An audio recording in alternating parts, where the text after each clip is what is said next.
Hello and welcome to ABW Radio. Chris is not here. It's me again, John. I'll be your host for tonight. I'm here to talk to you about Middlesbrough 1, Arsenal 2.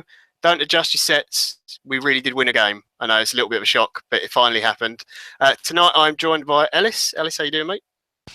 Hello, good to be back on. Feels like it's been a while. I sort of go for periods where I just sort of disappear, but sometimes it's hard to bring myself to come on a show after the recent performances. But I'm here Well, after a win. you've got a real job that actually helps people, so we can't really blame. There is that. And also pleased to have back on the show hasn't been on for a very long time. Jamal, how you doing, mate? It's been a long time. Yeah, it's been ages, man. Thanks for having me. As always, it's a pleasure to come on and talk about football. How is Sweden? How's Gothenburg? Yeah, Sweden's good. As I'm sure you're all aware of what happened about a week ago up in Stockholm. But it's good. Sweden's good. Sweden's safe, and yeah, it's good. Nice to hear. Well, I'm pleased to report on a win for a change. I'm going to try and be positive. I know it's shocking. It's me. But I'm going to try and be as positive as I can be, even though Arsenal's made me miserable the last couple of weeks. I guess we should start off with the formation, which was a bit of a shock to everyone. I thought when I saw it when it came out, I thought, well, they're not really going to play for it at the back. Gabriel will just play right back. It'll be the usual sort of shape. But he went for it, 3-4-3. Ellis, what did you think? What was your take on the formation before the game? Was it as much of a surprise, and were you actually convinced that's how they were going to start, or did you think it would be first 5-10 minutes and then they just slip back into the back four? First of all, I was quite shocked with the three at the back. Like we sort of mentioned pre-radio show about how, like, I personally thought we didn't really have the players to sort of play that formation, so that's probably why we didn't start. And how, in terms of the way Arsene Wenger drills the players, you can't imagine him ever really train them to play in that formation. But so that's what probably shocked me, just to see those three up there. Also shocked me a bit to see those three particular centre backs, to be honest. Like, I thought probably the likes of Mustafi might be in there over Rob Holding, but I think Rob Holding deserves a chance. Like, no one's really covered themselves in glory at the back anyway, or in the whole squad full stop. So I think to give Holding a chance was a good opportunity, especially against a team like Middlesbrough, who probably, I think they scored the least goals in the league, something like 29, probably 30 now after that goal from Negredo. So it's always going to happen against us, wasn't it? But yeah, I was initially quite shocked with the formation, and I probably agree. Yeah, I thought they might slip back into it, and reflected on the actual game and how they played it. I'm not sure we really executed it that well, to be honest. I thought Gabriel at times in the first half, I didn't notice it so much in the second half, pushed quite far forward, like he was still playing that sort of right back role that he played for a bit, and I thought he probably needed to be a bit more tighter, and we could have really got caught out with him up the pitch a bit further. I felt Rob Holding sort of was on the left, and you had Gabriel on the right centre back, and then Koscielny in the middle, and I thought sometimes they sort of drifted a bit too far away from each other. I agree with what you said earlier before the radio show, that the formation could have been good for the Ox, but me personally, I didn't think he had too well of a game. I thought it was all right. I just thought his touch was a bit off, and I don't know what it was about the pitch or whether it was raining a lot, but he seemed to be slipping quite a bit. A few other players slipped quite a lot, especially I noticed that. In the first half. Ox literally slipped over twice in the space of a minute on one of the Middlesbrough attacks, and that did make me worry and think maybe they might need to change the studs at half time. But again, I didn't really notice it in the second half. But in terms of the formation, I wouldn't say it was a resounding success. I think I don't think it was executed as well as it could be. I think when you've got teams like Chelsea and Spurs and people like that, they've got the sort of midfielders for it, whereas we didn't play. And sort of Xhaka and Ramsey, we all know Ramsey can be a bit suspect positionally. He can drift from his position. Whereas if you've got someone like Kante or someone like Dembele and Wanyama too, sort of like all sort of quite physical, strong athletes, and we don't really seem to have that in our midfield at the moment. There's no one really that steps out for me like that. Coquelin obviously done quite well a few seasons ago as a destroyer, but he just seems so limited this season in the way he plays, and he didn't deserve to start. I thought Xhaka in the formation played all right. It's hard for him. I feel sorry for him because he's sort of come into this Arsenal squad in such a turmoil time for this team, and I feel he hasn't really had a fair crack of it. He's been tried with loads of different players in that midfield, and we don't really play the formation that suits him. Obviously, Drew can probably say more about how he played when he was playing for Mönchengladbach, and yourself, like you've seen him as well. So I don't think he's perhaps got the fair crack, but I thought he did all right today, and I thought Rob Holding, although he wasn't tested that much, was okay. Gabriel, for me, I'm quite critical of him, and I won't say I'm not. Like, I am critical of the guy, and I didn't think he was too great in that formation.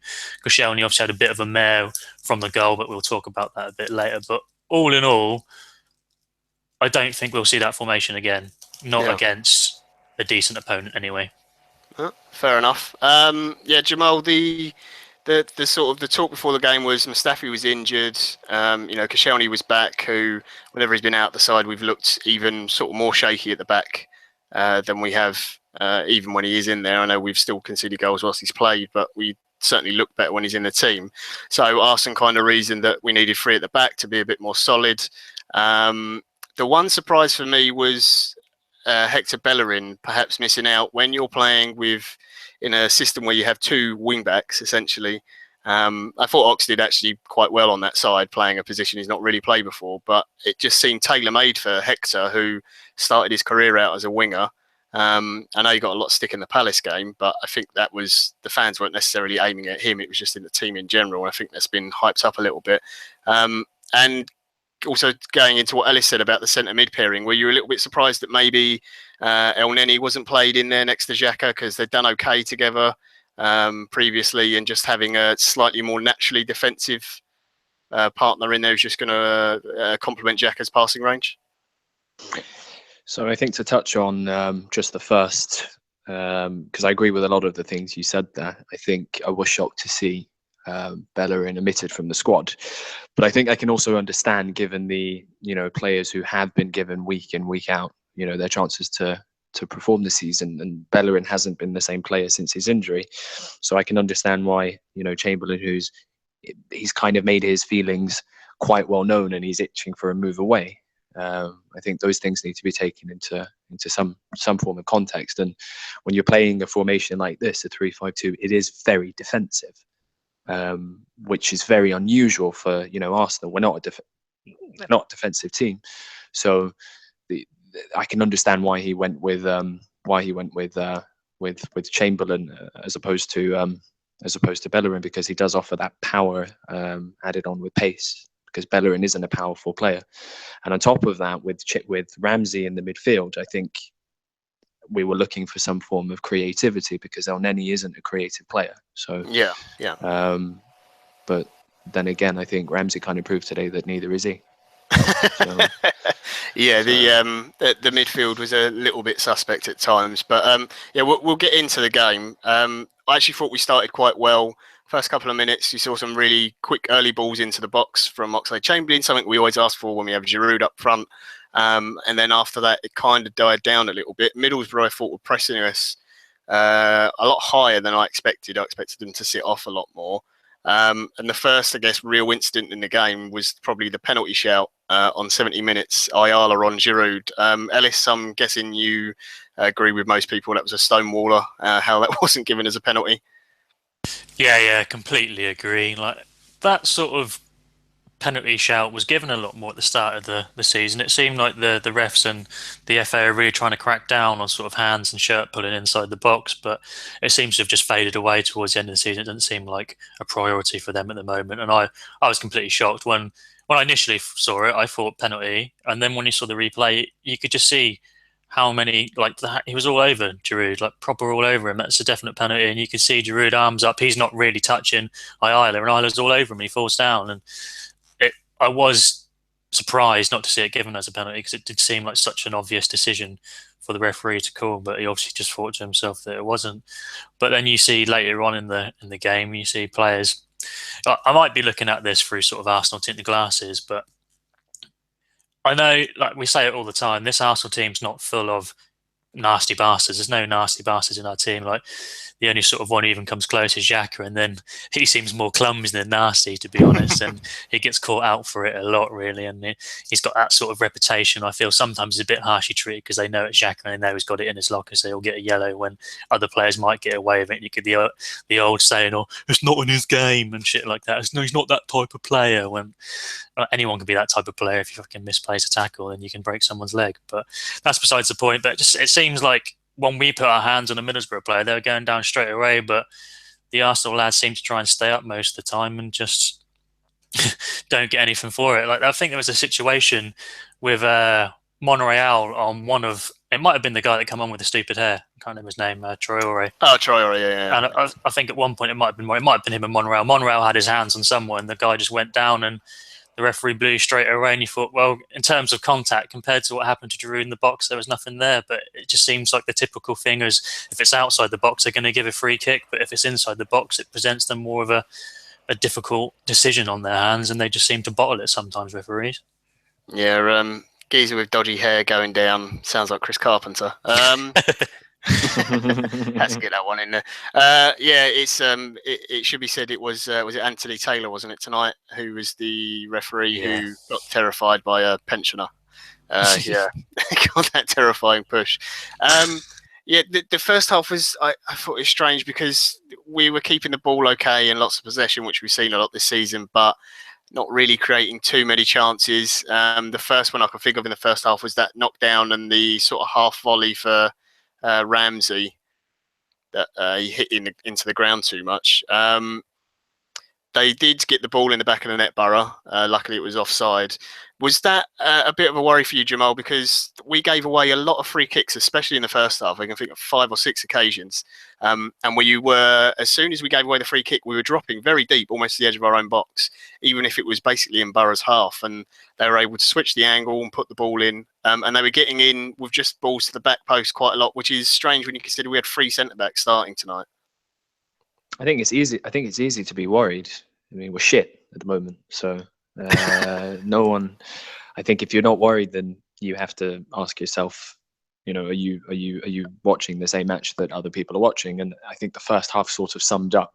But then again, I think it's also down to the formation, because I mean, at one point, every time Arsenal would get the ball, they would hoof it up, only to then invite more pressure.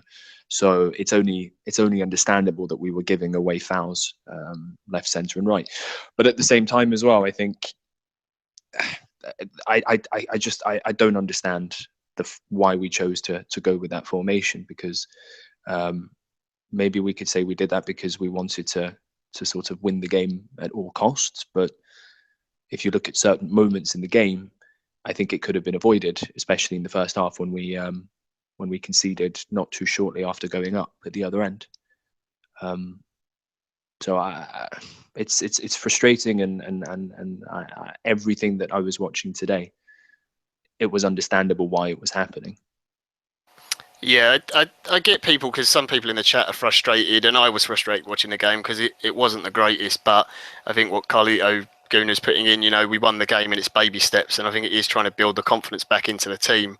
I do suspect there's a little bit of arson sort of publicly saying, and Chris put this earlier about, look at me, I can change, I am flexible, which people have obviously, especially in the last couple of weeks, have been accusing him of, and saying if he changes and shows he can do that, then maybe he's more likely to get the contract. Well, no, sorry, yeah, if you want to go on that, go. No, I think I don't think it has anything to do with him wanting to change, or him changing to a 3-5-2 for one game is proof of, look, I can change. I don't think it has anything to do with that. I think it just has to do with the fact that we needed the 3 points. The players that he had available to him. I mean, since Cazorla has been injured, we've had no central midfielder that's been able to offer any form of creativity. Then you look at the total collapse of the defense, and it's a mess. The team is a mess, and I think it was just down to, okay, we'll try anything at this point to take the 3 points. But I can assure you, if he does stay on, come this first game of next season, it will be back to a 4-2-3-1. Yeah, I sadly agree with you. We'll get to the first goal. Alexis free kick been our star man all season. Been a lot of criticism of him lately, giving away the ball and possession, and accusations of him being disruptive in training and so on. But there's one thing that he always gives, is that he does always try, and he's always a goal threat. I think Guzan probably should have done a little bit better on the goal, because it wasn't exactly in the corner, was it? I mean, I'm not complaining, because I know Jason was having a pop at me earlier for moaning about it, but I'm very pleased he scored the goal. But I just thought it was a bit of poor goalkeeping, but decent hit nonetheless. What do you reckon, Ellis? Yeah. I think, touch on your first point, Alexis Sanchez has come up with a lot of criticism by people. I've seen it all over Twitter. I'm seeing it in some parts of the WhatsApp chat, and some of the guys that I know who are Arsenal's fans as well just seem to be. I think it's more of a realization that Sanchez could be off in the summer, and we're sort of trying to do that thing where we try and convince himself like he's a shit player, like, oh, he's really hindering the way we play and we'll be better off without him, blah blah blah. When really he is probably our best player, and I think he has been poor of late. Like, there was a point where he's either scoring or assisting pretty much in every game, and he's gone through a little period where he hasn't been scoring or assisting. He has been dropping really deep. He has been turning the ball over in pretty shit positions. He has been trying too hard. He hasn't been passing out, etc., etc., etc. But I think that is more a reflection of our team as a whole and the way we're playing as a team. And I feel like he's trying to take it upon himself, because he's looking around and he's seeing some other players and think, we are fucking dire at the moment. We can't do anything. And he's coming into too deep of positions because he's obviously not trusting the rest of our team. And it's just, he's trying too hard. But I'd like to put a bet on and say that if he does move in the summer to a team like Chelsea or Man City or someone like that, or even PSG, like Chris has mentioned him going in the past, I doubt he'd make that many mistakes, because he'd be surrounded by better players, and he wouldn't have to. I don't think he'd feel that he'd have to drop so deep and have to put in so much effort and try and carry the team like he is at the moment. And it is difficult. But even when he is playing bad, and the same for Mesut Ozil, like, he's not been great. He's disappeared in many games this season. But both those two guys stepped up today and scored the important, crucial goals. Obviously, Alexis to put us in front, and then Mesut Ozil to put us back in front after we'd conceded. So. Yeah, I don't want to be too critical of the guy, and I am going to be gutted if he does leave, because I do really like him. I am frustrated by him at the same point as well. It's difficult, but I feel it's hard to just completely dig Sanchez out when our whole team as a whole has been just shit. Like, at least he's scoring goals, at least he's contributing. Like, I know he turns the ball over, but it's only because he's trying to make things happen, which our midfield doesn't seem to be doing at the moment. But in terms of the first goal, yeah, I think Guzan could have probably been done better. But if you ever look at the fucking wall that they've got there, they've got a really big wall. And like, he's probably thinking, well, that wall's there, like, we should be all right. But he's not positioned himself great. But I think in the end of the day, it was a good free kick. And I don't think many keepers, depending on, even if their position was a bit better than Guzan's, would have got to there, because he's got it right up and over the wall into a good position. Yeah. So we go in half time 1-0 up. Jamal, would you say fair that we were a little bit lucky to be 1-0 up? Because other than that and sort of the half chance of Ramsey, I can't really remember us creating a clear-cut chance. And Borough had a couple of half chances that they weren't difficult saves for Cech to make. You know, they were straight at him, but he was probably worked a little bit more than Guzan. I think it was a good free kick, and it was quite stupid of them, or naive for them, to give away a free kick just before half time outside of the box. But I thought I mean, the ball went in the net, and the free kick was technically perfect from a technical perspective. Yeah. So to say that Arsenal were unlucky to go ahead, no, I think it was the right outcome. But I don't understand that logic in England, where teams defend and defend and defend, and just because you defend, but the other team eventually go forward or go ahead, that you were unlucky to go down. I don't think Middlesbrough, did anything to kind of warrant any form of, justification of them going ahead at all. So no, I thought Arsenal were okay, or they deserved to go ahead, because the free kick was a good free kick. Had nothing to do with the keeper's fault. That's what I would say. If someone else. That's fair. I know. I thought we were a little bit like, don't get me wrong, the free kick was fine. It goes in, it's great, and I do think Guzan should have done better, but he gets it on target, and that's all you want from the free kick. So I'm pleased with that. I thought I thought Borough were at least worth the draw at half time. Don't get me wrong, Arsenal was shit. But the free kick was a quality free kick. So it was all very sideways kind of passing and not a lot of penetration, I thought, which is strange when we had Ozil, Alexis, Giroud, Ramsey, and Oxlade-Chamberlain on the pitch, and Xhaka, obviously, who can pick a pass as well. So I just thought we were lacking a little bit in penetration. Half time, everyone's sort of happy. You know, the did he knock out John Terry? Sorry, someone's just put lovely comment in the chat. Isn't he fucking off now as well from Chelsea again? Hopefully gone forever. Never mind. Sorry, completely distracted. Second half, he's coming after Jack Wilshere's wife. Did you not see his shirt? Oh God, yeah, I think saw he that. wants to go to Bournemouth. I did actually. It was a Chelsea fan saying that they put up a Conte quote, and it was, "My wife and daughter have lived in Italy for the last year, but now they're going to move to London." And then they put up the John Terry leaving Chelsea foot, and they just put, coincidence. But anyway, we digress. Second half, we're all happy, 1-0 up. It's all rosy until ex-England international superstar Stuart Downing, fucking hell, puts in, to be fair, a very, very good ball, and Negredo scores a header. I've seen loads of people saying all different players it's their fault for this. First, I've seen Alexis get blamed for losing the ball. Then I've seen Giroud blamed because he didn't read the pass that Alexis made and it wasn't a giveaway. Then Monreal for not closing down the cross, and then Koscielny for being completely out of position. Then Cech for not even moving. So Ellis, who are you going to stick the blame on? Let me pick. I could sit on the fence and just say, well, we're all partly to blame because they all didn't do very well.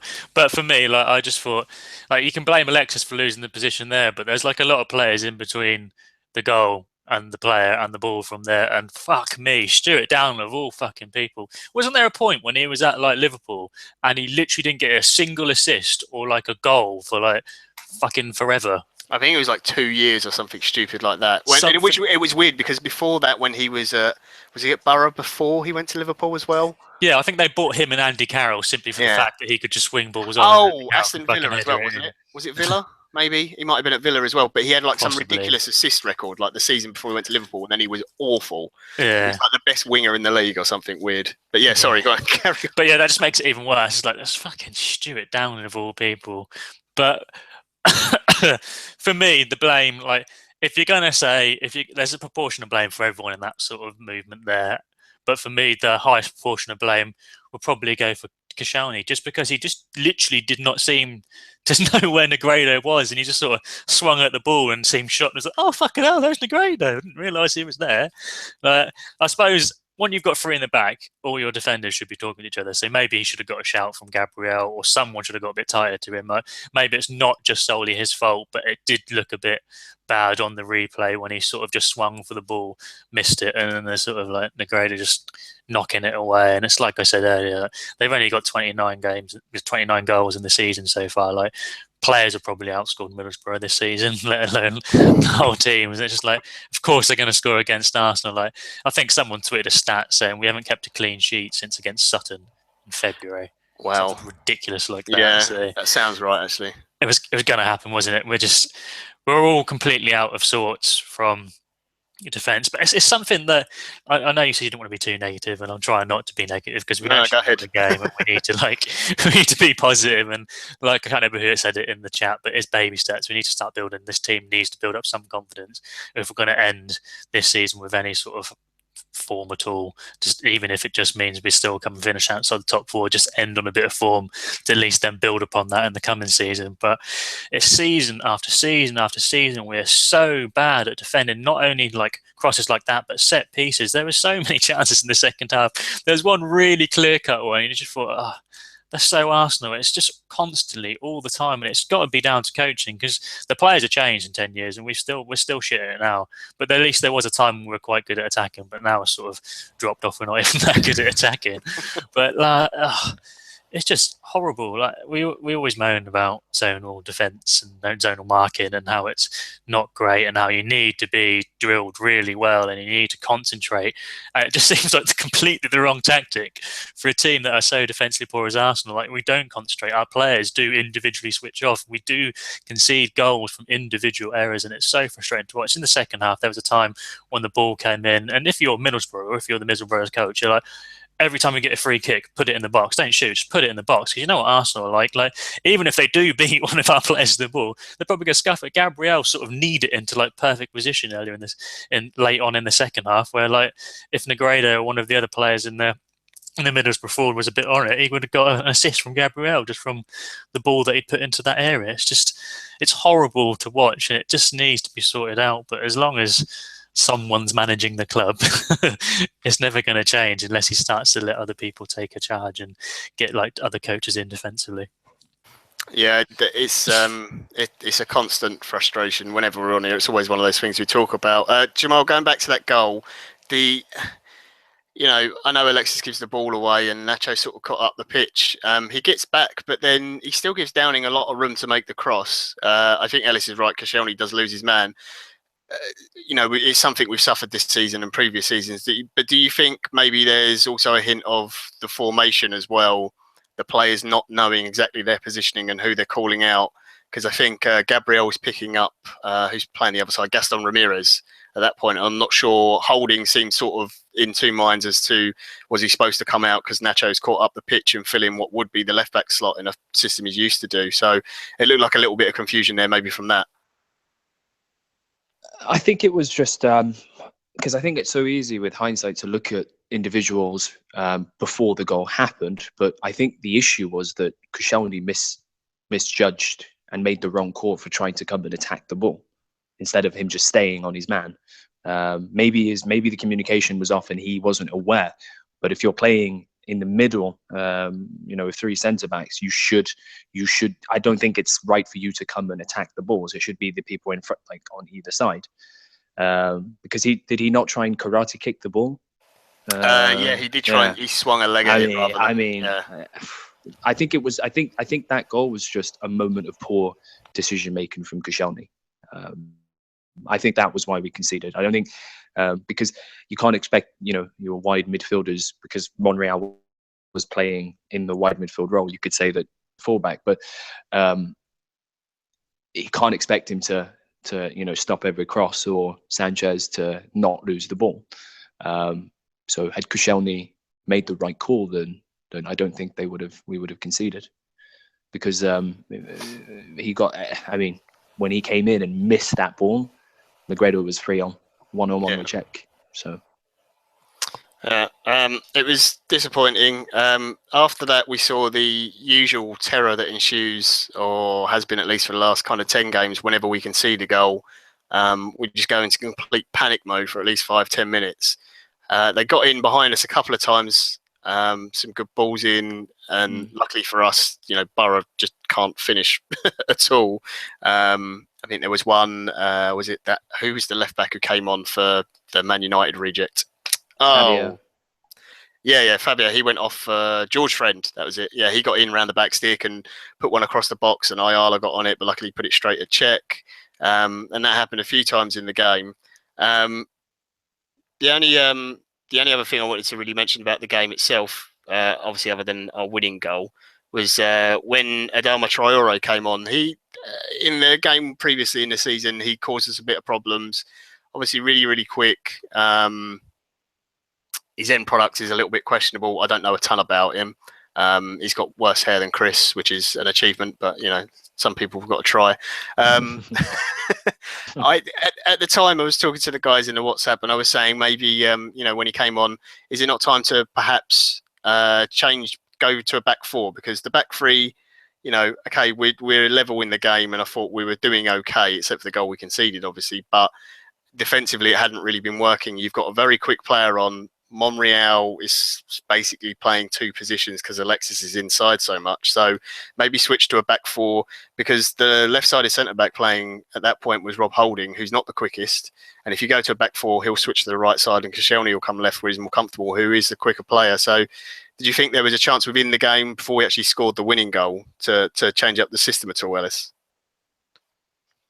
Yeah, I think we touched on it a bit earlier about how the team's coach and how we've probably not played that formation. Well, we've never played that formation in a game, but how I doubt we've had much training in that formation. 20 years, I think it is, since we played a back three, something like that. Yeah, something ridiculous. So you got to think like we are defensively suspect, and we've got that sort of soft underbelly where if something goes against us, whether it be an actual goal or perhaps a player going off injured or poor decision, we start to get a bit like the old squeaky bum time and sort of shit our pants collectively as a defensive unit, and it just all goes to shit. And you'd think that's sort of amplified even more when you're in a formation that you're not used to playing as well. So I can see your argument and perhaps going to changing then to 4 at the back, but then you could also argue that perhaps we're not the best at adjusting to situations like that, then changing halfway through a game or for a match from a formation of 3 at the back to 4 at the back. Like, whenever we really ever adjusted like that, we never really seem to do it. Arsene Wenger never really seems to change it up too much unless his hand is really forced by injuries or whatnot, or a sending off. So it perhaps made things worse than made things better, but yeah, it's difficult to say, really. Like, I don't know what we could have done. But at the end of the day, we did win the game. It wasn't comfortable, but I suppose you could point to that fact saying that we didn't change it. But I was a bit surprised at how late the actual substitutions came. It was literally like Arsene Wenger thought, well, I've changed the formation, so I don't think I'm allowed to make subs. But, we were all waiting for the 70th minute substitution, normal whistle to go, but we didn't get it. We should talk about the winning goal then, Jamal. Alexis, who had been bright in the game, picks out a lovely little through ball for Ramsey, who, as the ball's falling for him, well, first I saw him make the run and I thought, oh no, what are you doing? Because I didn't think he had a particularly good game, and I thought he got caught out of position a few too many times. And I thought he was probably going to fluff hitting it, but showed some really real intelligence and awareness for a player who, I'll be honest, I don't think before that point I'd really heard him mentioned at all, Mesut Ozil, because he hadn't really been up in the game at all, really, to that point. How do you fit in, though? That's like, how do you fit in number 10 into a 5-man midfield? Yeah. It's tough. So, I mean, he was essentially playing quite central, but I think it was a great finish from Ozil. Very smart. And unselfish, which is not usually something that you would, associate Ozil with. But it was a great piece of play from Ramsey as well to chest it down and not go for his shot and miss kick it as he usually does. So it was the decision making that led up to that goal was good, and it was a class goal. Not really it was. No. I really like the finish. Right-footed finish as well. His weaker foot, which sometimes you see him try and pass on that foot, and it just doesn't get anywhere at all. Really clever awareness from Ramsey as well, I thought. Yeah, he kept it simple, and that's Ramsey's problem. He when he keeps it simple, he can be a good player. But when he tries to overcomplicate and try to go for the spectacular, that's when we start seeing the Ramsey that's taking a heavy first touch or miskicking a volley, and he did that today a lot of the times. But yeah, I think he did very well to see Ozil there. But then again, Ozil was putting his hand up, so the question is, I thought to myself, like, had Ozil not put his hand up before when he was calling for the pass from Sanchez, would Ramsey have seen him? Yeah. So, we'll never know. But good finish from Ozil. I didn't think it was his best game, to be honest. But he got the winning goal, and that's all important. The last sort of 20 minutes of the game was kind of them just launching it long. They kind of run out of ideas, run out of a bit of steam. They brought on Gested, went 2 up top. And then we saw the last samurai come on, Hector. Why did he make the sub at 90 minutes? I don't understand that at all. But he brought him on. Wasting. Oh yeah, I suppose run the clock down. Yeah. We had a little debut from Francis Coquelin. Jason Davies. Oh my word! If I was allowed to play the voice note, I'm not allowed to. But as soon as Coquelin came on, he'd been on the pitch for about 10 seconds. He got the ball, and then I looked at my phone, and there was Jason is recording a voice note. And I was like, oh, this is obviously about Coquelin. It was hilarious. I'm sure everyone in the chat can guess what he said. But yeah, it was good fun. Yeah, and I mean, that was the game, really. There wasn't a whole lot in the match to talk about. It's an important win. I still think top four is going to be really difficult, but I think we just needed this to kind of calm things down a little bit. If we'd lost tonight as well, it would have been absolutely awful. So as usual, we're going to take questions from the chat and stuff. I just did want to say one thing at the end. I really liked Alexis at the end of the game. I know sometimes people have said I don't go to games very often, but he often just walks straight down the tunnel. But he was over to the away fans. He was geeing up the other players, sort of lifting them up and trying to get them to smile and everything for the win. And straight over to some young kid in the crowd to give him his shirt. I did notice some scumbag try and nick the shirt off like a little 6-year-old kid, though. I hope his dad lumped him one. Anyway, not that I'm for violence between Arsenal fans. Teach him young. It's a dog eat world. Yeah. But yeah, I hope the little kid got the shirt anyway, because I'm sure that's made his day. But yeah, if you've got any questions or anything, please do fire away in the chat. Try and keep them to the game if we can. I know we'll probably end up talking about the manager and transfers and stuff, but we will get to that. We've got a few already, I think. Yeah, Ellis put some in. So we got one from Marble Halls TV. This is a good one. Should we sell Koscielny? Unpopular view, but he's making too many mistakes and we need a shit-kicking centre-back. He's not that, and he's over 30 now. Ellis, do you want to go on that first? I wouldn't sell him purely because he, at the moment, is our best centre-back that we've got. And in terms of, I'm obviously not a hipster like you guys. I don't know my European football. My extent of European football is watching Champions League and the odd league game when it's on Sky, because it's the only sort of thing that's really played. I don't own a BT membership, so I don't see any of the other sort of leagues or the German Football League or anything like that.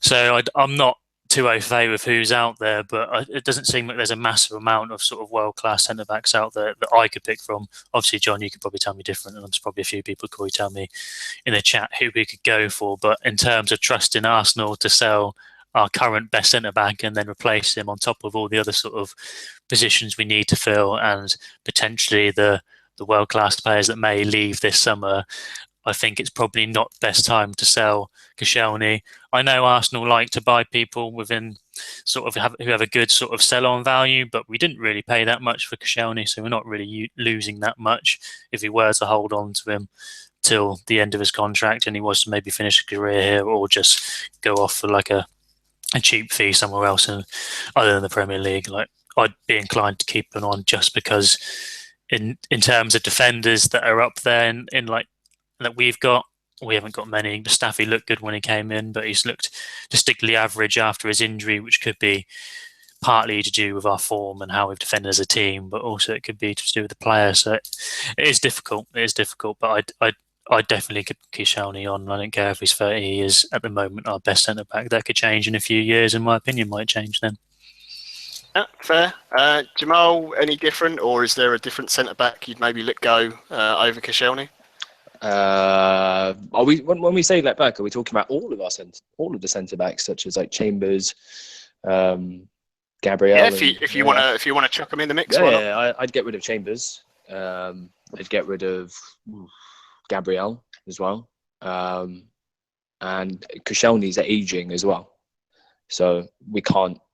It would be negligent to go into a season with just Mustafi and Koscielny as the only quality centre backs that you have. I think you need a seasoned, because also Mertesacker is getting on as well. So I think I wouldn't sell Koscielny, but I would try to maybe get someone to replace him next season and get that already. And because I think Ellis made a great point, if Arsenal do sell Koscielny, I mean, Arsenal still haven't replaced Van Persie or Fabregas, and how many seasons has it been now? So I don't think they instill any hope that they could do the same with Koscielny. So, I'd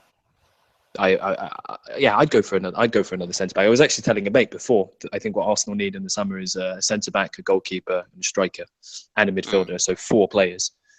And I'm not saying 4 squad players. I'm saying 4 players that can come into the first team. Basically a spine. Spine, yeah. Which we haven't had in a long time. No, I think it's a good question. There's been a lot of talk about centre backs, and I think, yeah, they've been poor pretty much throughout the whole team, most of them. But you can't put it all down on them. It has been the midfield in front of them, which has been pretty much awful all season since Cazorla's gone. So I don't think selling Koscielny would be the best idea. I think if you got someone in who's the same sort of age as Mustafi, but of better quality, to replace, say, Gabriel, then you've got someone to challenge, and Koscielny will be the elder statesman, because I think it seems like Per's probably not going to play again, to be honest. I thought he might have come in earlier because he's been back available apparently for so long, so I don't know. We'll move on to the next. Oh, there was a question in the chat. The reason Mustafi didn't play is because he was injured, and that was why they switched to the back three, because Arsenal thought it'd be more solid. Right, next question. We've got K-Man 2009.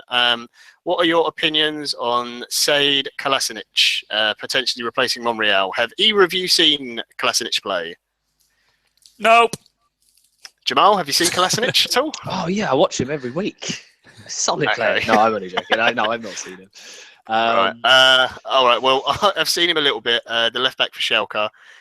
They have conceded quite a few goals this season. It's not really his fault. Schalke they're okay. They've not been the best team, but he's probably been one of the best left backs in the Bundesliga this season. Your best person to ask about it would be Drew. So if you haven't got Drew on Twitter, it's at AFC_BBB_1410, I think. Something like that. If not, I'll put it in the chat in a minute. But he's the best man to ask for it because he watches Bundesliga every week. He's available on a free, so he wouldn't have to pay anything, and it looks like it's done. I'm not sure it's to replace Monreal, though. I think it's probably more for Gibbs. Personally, I would keep Nacho for another season if we can, because we've seen he can play centre-back if you really need to, and I still think he's a good player. I just think he's had not a lot of help from what's been in front of him all season, to be perfectly honest. Decent question, but Drew's your best man to ask on that. Next question is from. Shall I ask the one from Akib, Ellis? Am I allowed to? Oh, fucking go on then. You might as well. Akib, our friend Akib asks, Ellis, is Ellis AKB? Oh, for fuck's sake. Go on, Ellis. Answer the question. I don't know. No, I'm not. I'm definitely not. I've fallen completely. I've gone full wob. I can't help it. I'll be making a banner soon and making up words and showing passion and fucking hell. It's fine. Once Chris Carpenter starts saying that the manager probably needs to go, then it's definitely time. Yeah. The tide has definitely turned. So don't worry, Ellis. You're not tiring yourself with any sort of dodgy brush. I don't like the labels, but when it comes down to it, if I want Arsenal, I don't think Arsene Wenger can take Arsenal any further. That's just my honest opinion. I'm not going to slag him off. I'm not going to be a dick about it. To the heart. It hurts to say, and to me it feels like sort of. I think I can't remember who one of the guys on the podcast, it might have been Dave, wrote about how it's similar to how Muhammad Ali sort of bowed out and was sort of punching and going. Yeah, Mr. Holick, very good blog he did. It was a really good blog, and he hit the nail on the head. It's horrible to watch. It's like seeing such a great sort of wither away and claw on. There's that old saying, like, you either die a hero or you live long enough to be the villain, and that is quite applicable to Wenger at the moment. It just seems that he's clinging on, and you can understand it because this is like his baby, and you can see why he doesn't want to let go, because he might honestly think out there's no one better that can take this club forward. I can't leave him in this state.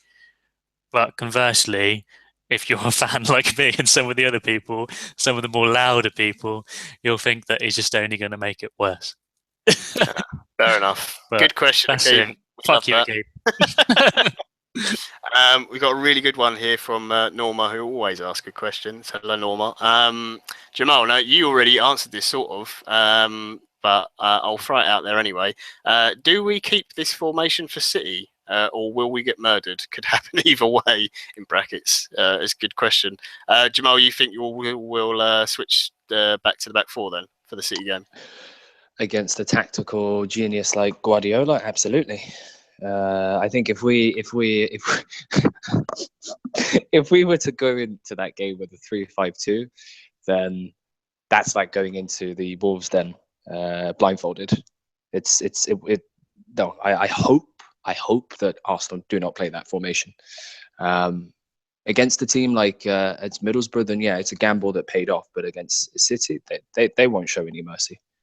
So I think we need to go with what we know works, and hopefully hope that the Arsenal players see the occasion playing at Wembley as a final at stake, and rise to that, and that should be motivation enough. Because if we think about it, the formation that Arsenal have been playing for the whole season, that hasn't been the problem. It's not the formation that's a problem; it's the individual players in terms of the setup around that. So I would not advise, and I hope I'd actually consider, but I could be wrong. I could be very wrong, but I know it would be suicide from my perspective if Arsenal went into that game with a 3-5-2. Yeah, someone put in the chat, obviously we haven't seen the quotes from Arsene yet because they're obviously doing this, but apparently he said it's something they've been working on for a few weeks in training, apparently this formation. So I'm not sure how much I believe that, to be honest, but you never know, maybe there have been. I wouldn't play for it at the back.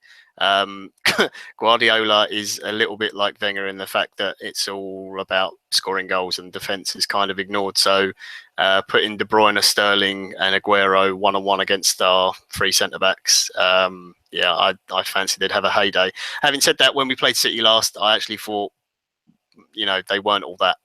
To be honest, they weren't particularly impressive. I didn't think either team was, and it was a very weird game. I think that if either side had actually wanted to win it and really go for it, they could have. But we'll see. I'm very confused about that semi-final, whether I actually want to win it or not, which sounds strange because I'm terrified of either team we could get in the final. Which I think is another question we've got. We'll get to that in a minute. Mohammed Shaheem, who could play midfield better than El Neni or Ramsey itself? Ellis? I mean, El Neni and Ramsey together, or just one of those two in midfield? I'm not quite sure. I'm not sure if he means one or the other. Who could play midfield better than El Neni or Ramsey itself? I'll take it as either one of the two. Who would you have, I guess? I'm not sure on that question. Okay, yeah. It's difficult. In terms of the formation we played tonight, it would have been interesting to see El Neni just because I think he's a bit more positionally aware. He's not quite as creative as Ramsey, but whereas one of my main criticisms of Ramsey is that he overcomplicates things too much and that can bite him on the arse. El Neni's sort of the opposite. He plays the simple balls. He plays the simple passes. He doesn't overcomplicate it. So in terms of the formation we saw today, El Neni may have been a better option, but you could also argue that Aaron Ramsey was heavily involved in that second goal and he makes those sort of runs into those deep places into the box and was able, even though the goal people might have said he might have overcomplicated it by chesting it down to Ozil instead of hitting it first time. Who knows? We don't know what would happen if he hadn't. But yeah, I think overall I'd probably pick Ramsey just because for me he's more creative, but it does depend a lot on the formation and how you try to play. If you're trying to play a more reserved, defensive, solid game, then probably El Neni. But if you want a bit more creativity from your midfield, I'd rather go with Ramsey. Fair enough. One for from KD10. This is for you, Jamal. It says for Jamal mainly. With Sanchez being a top player for Barcelona when he was there, where do you think it went wrong for him here? Where's the difference? I think he's been better at Arsenal than he has been at Barcelona. At Barcelona, he could go missing for several weeks to months. That was the problem at Barcelona. People say that he was let go because of the fact that Suarez was coming in and that also he wanted to leave. But I think it was also down to the fact that he was struggling to cement his place as a regular first teamer. Yes, he was scoring pretty goals against Real Madrid and he was scoring spectacular goals against Atletico. But the problem with Sanchez was that he was not consistent. That was the issue. At Arsenal, he's risen to another level. He's had dips in his form that have lasted maybe, but they've not lasted nowhere near as long as they did at Barcelona. So I don't understand the question, because I think it's his career at Arsenal has been fantastic. Fair enough. We had one about the club and the owner. I can't remember who put it in, so apologies for whoever put it in the chat. But it was, should Kroenke still own the club? So I assume that's just someone who wants him out. Ellis, is he someone that you'd want?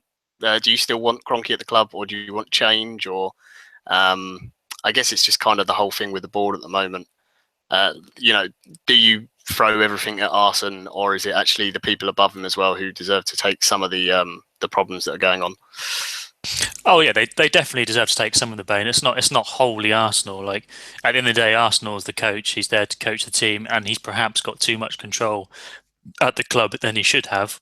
But whose fault is that? Like, if the board or your bosses are giving you that much power, then you're not going to say no. You're not going to say, oh no, actually, I don't want 8 million a year. I'll take a pay cut. He's not going to do that, is he? Like, you need some sort of pressure from your boss or from the board on Wenger, and I don't think he's getting that from the board. And I don't know. I'm not savvy to what goes on in the club, and I don't think many people are, to be honest. Like, Stephen a few podcasts ago made the point that perhaps Arsene Wenger isn't letting Kroenke have enough of a say, and he needs to let Kroenke and Ivan Gazidis have a bit more power, and then you'll see if they're good or not. Like, it's sort of, it works both ways, doesn't it? Really, like, if they're not giving him if they're giving him too much power and not taking more of a chance, and are they then to blame for not doing that, or are they then, or is perhaps it's Arsene's turn to say, actually, no, I need some support. I need to focus on my coaching. Can you get so and so in? Can you do this? Can you do that? Can someone take some more control here? It's difficult to say. Like, I don't really know, to be honest. I think we probably could do a lot better than Kroenke, but I don't know enough about what he does. But in terms of his American franchises, then none of those teams are really top of their respective leagues or franchises, whatever you want to call it. So yeah, it's difficult. I think it's not solely to blame on Wenger. It is a lot as well to do with the board and the way the club is run in general. It's not purely the coach. As much as I've just come out and said that I went Wenger out, there's a lot. There's a lot of problems in the club. It's not just the coach, in my opinion. Yeah. I mean, people who've been watching this for a long time know that I've wanted change in the manager's role for a very long time at the club. But yeah, the problems at board level have been there for almost as long, and definitely changing. But unfortunately, there's not a lot we can do about Stan Kroenke, so we should wait and see what happens. We'll just do a couple more questions because we're trying to keep all the shows to an hour, because I know Chris and Jason were ranting over Danny last time and he got very upset. We've got one from, I'm going to say this name horribly wrong, Chandraskaran. Oh God, I hope I got that right. Apologies if I didn't. How can we accommodate Ramsey, Ox, Xhaka and Ozil in the midfield in the semi-final? Does it involve playing Alexis up top? Jamal, what do you make of that? Well, it's tough now, isn't it? Because it's I think since Cazorla was injured, it was about essentially trying to find a different way of playing, because when Arsenal had that midfielder fit, they were able to play with pacey forwards and the likes of Walcott. You had Iwobi on the left and you had Sanchez at top, and that worked because of the fact that you had a midfielder in the middle who could quickly take the ball from the back, because Arsenal do like to build up from the back and translate that ball into the final third for players like Ozil, Sanchez. But when Arsenal lost that, then it was difficult to replace, because players like El Neni, Xhaka, Coquelin, these players, they're not very good at that. So in terms of accommodating now these players in the semi-final, I think anything, it's just a case of going back to two DMs and then playing Giroud up top, because City are terrible at defending at the moment. So bring that big lamppost and put him up there, and then just smack it up to him, get him to bring it down, and then play ball in their area. It could work. So that's what I would do. That's how I would fit them in. That's how I would fit Özil in. Play him in his best position. What's his best position? A number 10. Yeah. So that's what I do. Yeah, there's been an issue that we've said it so many times on here and on the main pod as well. And I think every other podcast out there, since Cazorla's gone, Özil has kind of looked lost at number 10. It is interesting that Alexis hasn't been up top so much. Simon, one of our bloggers, showed us a quote earlier, and it's from Arsene, saying that Alexis feels that he's better deployed out wide because he can see more of the ball and affect the game more, and he can't do that as much through the middle because he drops in too deep. But I still think it is his best position because it was certainly where we were getting the most out of him. Right, a couple more questions and then we shall wrap it all up. Boy 10 DOQ, where will we finish at the end of the season? Oh God, that's horrible. Go on, Ellis, you can go first. League prediction and FA Cup prediction. Oh, thank you very much for that. Lovely. Oh God, I'm so negative. It's horrible. 5th or 6th. I can't see us finishing any higher than 5th. I think 4th place has gone. I know there's still potentially a lot to play for, but when you look at the guys we're chasing, you've got United and Liverpool ahead of us. Liverpool have literally not got a top half team. I know they do sort of drop points against the lower half teams, but of late they've been doing they made West Brom we made West Brom look like fucking Barcelona, and when they played against Liverpool they didn't look like anything at all. Liverpool easily beat them, and it's just fucking annoying. I think Liverpool will come 4th, and I think it'll be a battle between us and Manchester United for 5th and 6th. I suppose it does depend on how far United go in Europa League. They'll also have a bit more games to play compared to us, but also they're out of the FA Cup, so there's one less game that we're going to have to play instead of them. But I can see, again, they've got sort of easier fixtures than us. We've both got each other to play still, and we've also both got Spurs to play. So that's potentially points dropped or won either way, depending on how confident you are. But I think we'll probably finish 6th. But I sounds stupid, but I really don't want to play Europa League. I'd rather not finish in fucking any Europe spot than play Europa League. I know that sounds silly, and people probably fucking blast me in the chat for it. Yeah, I get you. Yeah, but I'll have Champions League or nothing. Thanks. Yeah, I don't. Yeah, you've seen how well Chelsea and Liverpool have done when they haven't had any European football, and for me, Europa League or Ropey League, as I like to call it, it's just not worth it, really. It's just, and the fact that you can win that competition and then take a place from the top 4, who could potentially, if United come 5th, they win the Europa League, they're then going to take it from Liverpool, who have played a lot better than them in the league and done better domestically against better teams, because they've won the second-rate competition and the Champions League, they get preference for spot. It's maddening. But FA Cup. I think we can get past City. Like you said earlier, they didn't seem like nothing special against us. They had chances to win, but they didn't put it to bed, and we could have potentially even come out with 3 points against them. Considering how poor we've been playing of late, and they really didn't put us to bed, gives me hope for the final. It's at Wembley.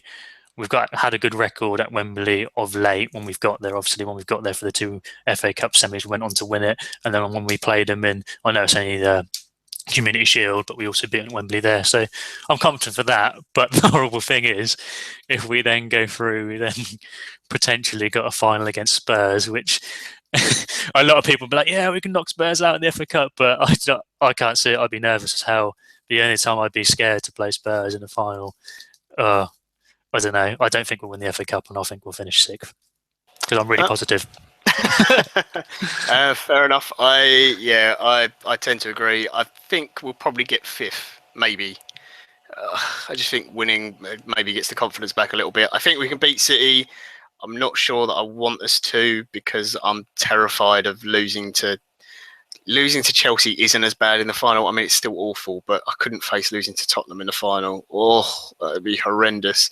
I mean, the perfect scenario is get to the final, beat Tottenham in the final, and then beat them at White Hart Lane in the league, so they can't win the title as well, and just completely crush them for another season, even if it means they finish above us, because it will still be fucking hilarious. But yeah, I think 5th and I think we've got enough to beat City. So I think 5th and then lose in the final to Chelsea, because I can't face losing to Tottenham. Jamal? I hope Arsenal finish 6th or 5th. I mean, what's the point in finishing in the top 4? What are we going to do in the Champions League? I mean, I think to rebuild. I'd rather be in it, though. I'd rather be in it. I know we get knocked out in the round of 16, but I'd rather be in it than not be in it.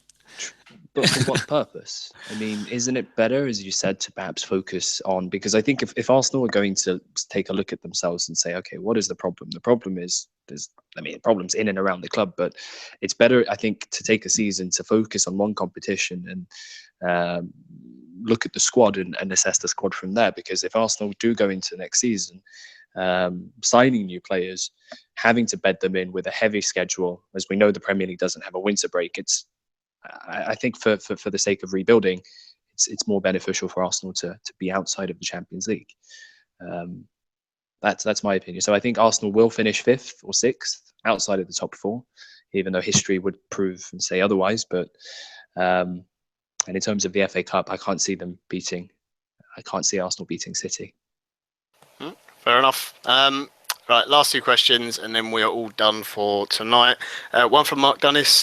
Check at the end of his number 1 reign. Do we need Szczesny? For me, yes, getting back straight away. He's been the best goalkeeper in Serie A this season, hands down. Unfortunately, apparently won't come back if Jerry Payton's there, but Ivan Gazidis is making lots of noise in the press about wanting to change coaches, and Jerry Payton is the man he keeps naming. So, yeah, we know that Czech wanted to bring in Lolachon. He's coach from Chelsea. Lehmann didn't like Payton. Fabianski wasn't particularly praising of him when he left Ibiza. So if Payton goes, maybe we can get Szczesny back. I still think he's a very good keeper. Yes, he can be a little bit of a pain in the arse off the field, but if he does his job in goal, then it doesn't bother me. Last question. I'll let you guys both go for this one. Should one of our big priorities in the summer be getting the Ox to sign an extension? That's from Jeffrey O'Hara. I'm just going to add a little bit to this. Obviously, lots of people talking about Ozil and Sanchez leaving. And if they leave, that's terrible because there are 2 big star names and that never looks good for the club. But I actually think if we lost the Ox, that is a very big loss. Yes, we can get a lot of money for him, but I think he's a really talented player. And to lose someone who is young, is English, and the fans have pinned a lot of hope on, and for him to see that he doesn't really have a future at the club because he doesn't see it going anywhere, I think is in a way even more damaging. If the reports are to be believed that he's got links with Liverpool, whether he signed a deal or not, I can't see that actually being true. That's got to be nonsense. There might be offers in place, but he can't have signed anything yet. So yeah, Ellis, you want to go on this first, and then Jamal, you can have your say on the Ox. I always have to go first.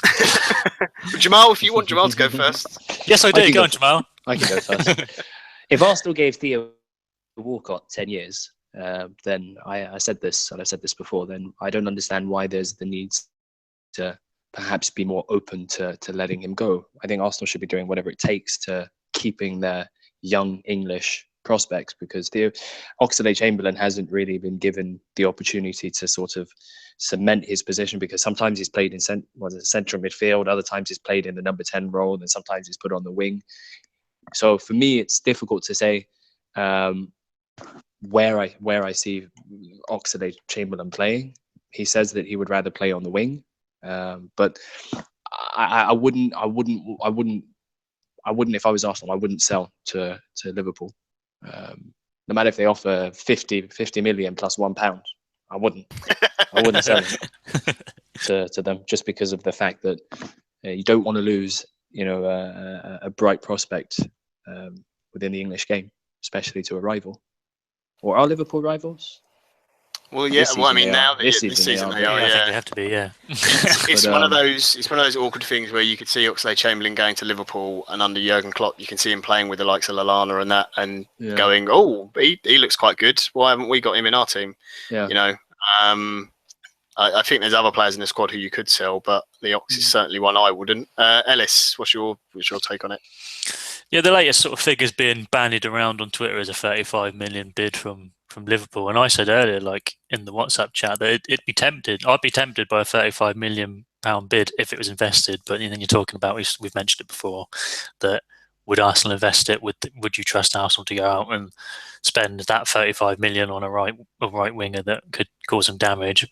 And who out there could you pick? Like I said, I don't know too much about people out there we could have got, but I think you could probably invest in a good talent with 35 million, even in today's market. But I would be tempted. But it all depends on who sort of goes in the summer. Like, in my opinion, Sanchez will probably be off. I don't think Ozil will go. I think we'll hold on to Ozil just because I don't think he'll have as many suitors as what Sanchez will have. I don't think he'll have the options to go to anywhere else. And I think in Arsenal, he's got the whole big fish in a small pond. Like, I don't think he could really step up any higher than Arsenal. He can probably make like a side step, or if he was to step up higher than Arsenal, he definitely wouldn't get the game time that he gets against Arsenal. So it'd be difficult. Very good question. 35 million for a player who's only got a year left on his contract is a lot of money. I know you get the English premium, but I think the big thing is it depends on who's the manager next year. Are the coaches different? Is there a director of football in? All those questions have to be answered. So I think negotiations and transfers in the summer are going to be horrible, because if any of that thing's changing in the background, it kind of changes all the equations for what happens with players on the pitch and who wants to come to the club and all that kind of thing. So yes, good questions as always. Thank you for everyone in the chat. Thank you for watching. If you are watching live, we love a thumbs up. Chris absolutely loves a thumbs up his box, as Jason always says. So please do hit the thumbs up button. If you don't like us, hit the thumbs down. That's fine as well. You can do that, because I know a lot of people just thumbs down for my beard or lack of beard at the moment. So that's all good. I don't know if there's a blog out this week. If there is, it will be tomorrow. Pod on Thursday is, I'm not sure who's on. I'm going to look now. It is Mr. Gimley is back. Simon was supposed to be on, but I don't think he is now. And I have no idea. So we are organised as usual. So yeah, don't worry. There will be a pod on Thursday. Gimli will be on it, Danny will be on it, and there will be other stuff. So be sure to tune in for that. But thank you for everyone for listening and watching live. Thank you to Ellis for joining me. Thank you very much for having me on. Pleasure as always. Right, good to speak to you, mate. And thank you, Jamal, for coming back. We'll have to make sure it's not as long next time, so you come back on again. Absolutely. Wonderful stuff. So thank you for everyone for joining in. I know the game wasn't great, but we won. We got 3 points. That's all good. Scored 2 goals. Ozil's back. It's all fine. Spurs are going to Spurs it up. That's what they do. But yeah, we have been ABW Radio, and we will speak to you on... Oh, God, when's the next game? Saturday? Sunday? I can't remember now. When do we play City? Sunday. Sunday, yes. So we'll be back after the game on Sunday. I have no idea who's doing Sunday. Probably Chris. Because it's against Guardiola, so he'll definitely want to come on and abuse him, because he loves... He loves the cult of Pep, doesn't he? But yeah, we'll speak to you Sunday, and don't forget to check out the pod on Thursday. Thank you for listening. We've been ABW Radio. Bye-bye.